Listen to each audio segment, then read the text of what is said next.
Hi അസ്സലാമലൈക്കും. എല്ലാവർക്കും പുതിയൊരു വ്ളോഗിലേക്ക് സ്വാഗതം. ഇന്നലത്തെ വീഡിയോൻ്റെ കണ്ടിന്യൂസ് ആയിട്ടാണ് ഇന്നത്തെ വീഡിയോ കേട്ടോ. അപ്പോൾ ഇന്നലെ നമ്മൾ ഫസ്റ്റ് ചെക്ക് പോസ്റ്റ് കഴിഞ്ഞ് ഇതിപ്പോൾ രണ്ടാമത്തെ ചെക്ക് പോസ്റ്റാണ്. രണ്ടാമത്തെ ചെക്ക് പോസ്റ്റിൽ നമ്മളെ വണ്ടീൻ്റെ ഡീറ്റെയിൽസും നമ്മളെ ഡീറ്റെയിൽസൊക്കെ കൊടുക്കണം കേട്ടോ. അപ്പോൾ അത് കഴിഞ്ഞ് കഴിഞ്ഞാൽ പിന്നെ ഫോറസ്റ്റും കാര്യങ്ങളൊക്കെയാണ്. അപ്പോൾ ഇതൊക്കെ ആസ്വദിക്കണമെന്നുണ്ടെങ്കിൽ ഒന്നല്ലെങ്കിൽ രാവിലെ വരണം, അല്ലെങ്കിൽ വൈകുന്നേരം വരണം. ഇപ്പം വെയിലായതുകൊണ്ട് നമുക്ക് വീഡിയോ ഗ്ലാസ് തുറന്നിട്ട് പുറത്തു കൂടി വീഡിയോ എടുക്കാൻ പറ്റില്ല. അപ്പോൾ പുറത്തു കൂടി വീഡിയോ എടുക്കണം എന്നുണ്ടെങ്കിൽ നമ്മൾ രാവിലെ വൈകുന്നേരമൊക്കെ വരണം. ഇപ്പോൾ നല്ല വെയിലാണ്. ഇതൊരു ഉച്ച സമയം കേട്ടോ. ഒരു 12-12:30 ആയിട്ടുണ്ട് സമയം. അപ്പോൾ ഭയങ്കര ഉച്ച വെയിലായതുകൊണ്ട് തന്നെ നല്ല ചൂടും കാര്യങ്ങളുമാണ്. അപ്പോൾ നമുക്ക് പുറത്ത് നിന്നിട്ട് വീഡിയോ എടുക്കാനൊന്നും പറ്റില്ല. പുറത്തല്ലെങ്കിലും പറ്റില്ല കേട്ടോ. ഇത് ഫോറസ്റ്റാണ്. അപ്പോൾ ഇതിൽ കൂടി കാട്ടുമുരിങ്ങയും കാര്യങ്ങളൊക്കെ ഉണ്ട് കേട്ടോ. അപ്പോൾ ഇത് നമ്മളെ ക്യാമറ അത്ര ക്ലാരിറ്റി ഇല്ലാത്തതുകൊണ്ട് നമുക്ക് മനസ്സിലാവില്ല. അപ്പോൾ വലിയ പാറക്കെട്ടും കാര്യങ്ങളും നല്ല ഫോറസ്റ്റൊക്കെയാണ്.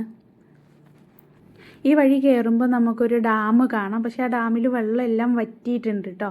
അപ്പോൾ അതൊക്കെ പോകുന്ന വഴി വേറെയാണ്, റോഡ് വേറെയാണ്. പക്ഷേ വെള്ളം എല്ലാം വറ്റിയിട്ടുണ്ട്. അപ്പോൾ നമ്മളങ്ങനെ ഹിൽസ് കയറാൻ പോകാം. മറയൂർ സാൻഡൽവുഡ് ഫോറസ്റ്റ് കാണാൻ വേണ്ടിയിട്ടാട്ടോ നമ്മൾ പോകുന്നത്. അതുപോലെ മറയൂർ ശർക്കരയൊക്കെ ഉണ്ട്. അപ്പോൾ ഞാൻ ശർക്കരൻ്റെ വീഡിയോ വേറെ ഇട്ടിട്ടുണ്ട്. മറയൂർ ശർക്കര അല്ല, ഓൾറെഡി ശർക്കരയുടെ വീഡിയോ നമ്മൾ വേറെ ഇട്ടിട്ടുള്ളതുകൊണ്ട് ഞാൻ അതിൻ്റെ വീഡിയോ കാര്യങ്ങളൊന്നും എടുത്തിട്ടില്ല കേട്ടോ. അങ്ങനെ തമിഴ്നാട് ഫോറസ്റ്റ് കഴിഞ്ഞ് കേരള ചെക്ക് പോസ്റ്റിലാണ് നിൽക്കുന്നത് കേട്ടോ. കേരള ചെക്ക് പോസ്റ്റിലാവുമ്പോൾ അവർ ഡീറ്റെയിൽ ആയിട്ട് എല്ലാ കാര്യങ്ങളും ചെക്ക് ചെയ്തിട്ടേ നമ്മൾ വിടുള്ളൂ കേട്ടോ.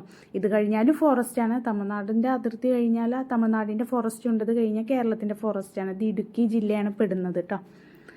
അപ്പോൾ ഭംഗിയുള്ള സ്ഥലങ്ങളാണ്. ഹിൽസും കാര്യങ്ങളൊക്കെ ഇഷ്ടപ്പെടുന്നവർക്ക് പോകാൻ പറ്റിയ പ്ലേസാണ് കേട്ടോ മറയൂർ മാത്രമല്ല, കാന്തല്ലൂരും ഉണ്ട്. കാന്തല്ലൂർ ആപ്പിൾ തോട്ടമൊക്കെ ഉണ്ട്. ഇപ്പം അതിൻ്റെ സീസൺ അല്ലാത്തതുകൊണ്ട് കായൊന്നും ഇല്ല. അപ്പം നമ്മൾ പോയില്ല കേട്ടോ. കാന്തല്ലൂർ കുറച്ചേ പോയുള്ളൂ. പക്ഷെ ആപ്പിളില്ല എന്ന് പറഞ്ഞപ്പോൾ നമ്മൾ തിരിച്ച് പോന്നു കേട്ടോ. പിന്നെ നമുക്ക് കിട്ടിയത് എന്താണെന്ന് വെച്ചാൽ സ്ട്രോബെറിയുടെ ഫാമാണ്. അതിലും കായ കുറച്ചുള്ളതുകൊണ്ട് നമ്മൾ എടുത്തില്ല. മേടിച്ചതൊന്നുമില്ല, ജസ്റ്റ് ഒന്ന് വീഡിയോ എടുത്ത് വിട്ടതേ ഉള്ളൂ. അപ്പോൾ വീഡിയോ നിങ്ങൾക്ക് ഇഷ്ടപ്പെട്ട് കഴിഞ്ഞാൽ തീർച്ചയായിട്ടും നിങ്ങൾ സപ്പോർട്ട് ചെയ്യുക. പിന്നെ എന്തെങ്കിലും പോരായ്മകളോ കാര്യങ്ങളോ ഉണ്ടെന്നുണ്ടെങ്കിൽ നിങ്ങൾ കമൻ്റായിട്ട് അറിയിക്കുക കേട്ടോ. അപ്പോൾ നമ്മൾ അടിപൊളി വീഡിയോ ആയിട്ട് ഇനി വരുന്നതായിരിക്കും.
അപ്പോൾ ഇന്നത്തെ വീഡിയോ ഇത്രേ ഉള്ളൂ. അപ്പോൾ വീഡിയോ ഇഷ്ടപ്പെട്ടാൽ തീർച്ചയായിട്ടും സപ്പോർട്ട് ചെയ്യുക. എന്തെങ്കിലും പോരായ്മകളോ എന്തെങ്കിലും നമുക്ക് കൂടുതലായിട്ട് ചെയ്യണം എന്നുണ്ടെങ്കിൽ നിങ്ങൾ കമൻ്റായിട്ട് അറിയിക്കുക.